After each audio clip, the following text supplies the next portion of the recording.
Thank you, Chairman, and thank you, Ranking Member, for having this hearing today.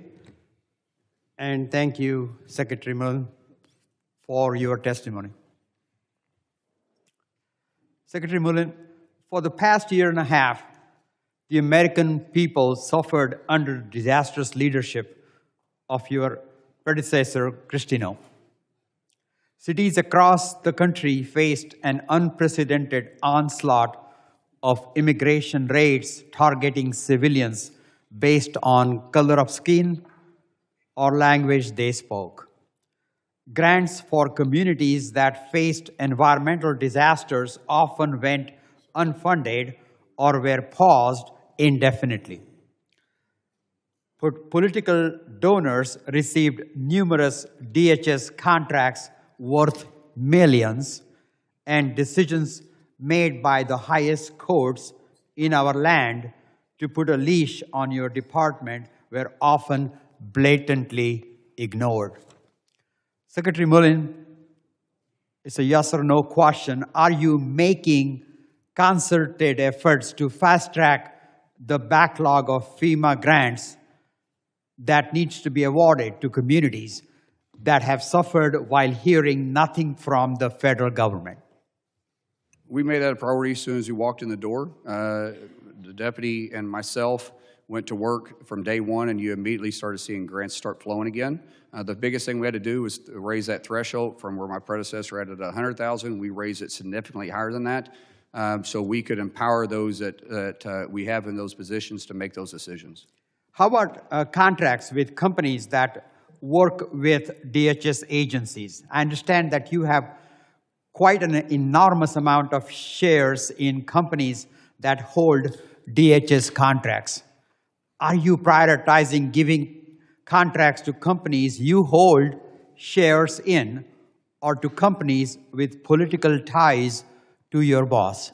That's not accurate. I had to sell every bit of stock I had before I was confirmed. So I have no stock. Secretary Mullin, I'm very concerned that your department is promoting white nationalist, anti-immigrant sentiments on official social media accounts.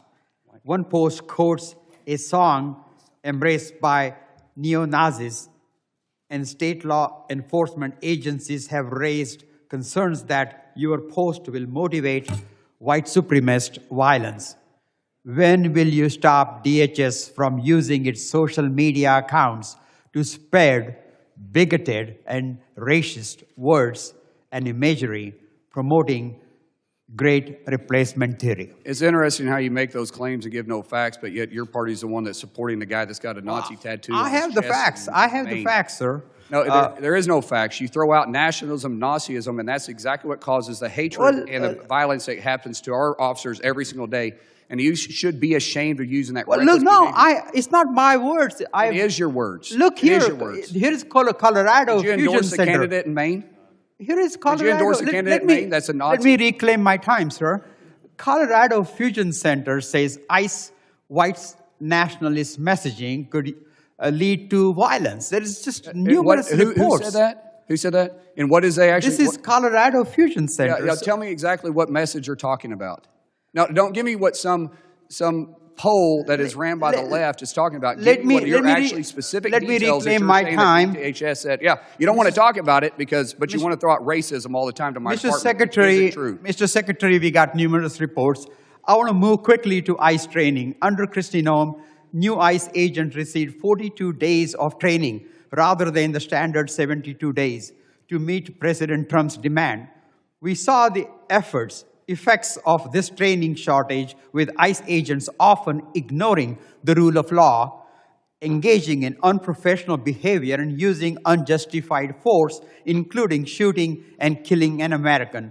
When will DHS revert back to the 72-day training requirement for new ICE agents? When will ICE agents who received less training have to retake or recertify courses they were exempt from because of the accelerated training schedule? It's interesting to me how you always point out the behavior of our ICE agents, but you don't point out what caused it by the so-called peaceful protesters, which is a It's lie. a simple question of I will training. answer the question. July 1st, we bring it back up. We had to rewrite the curriculum. All training starting July 1st will be back up to the regular standards.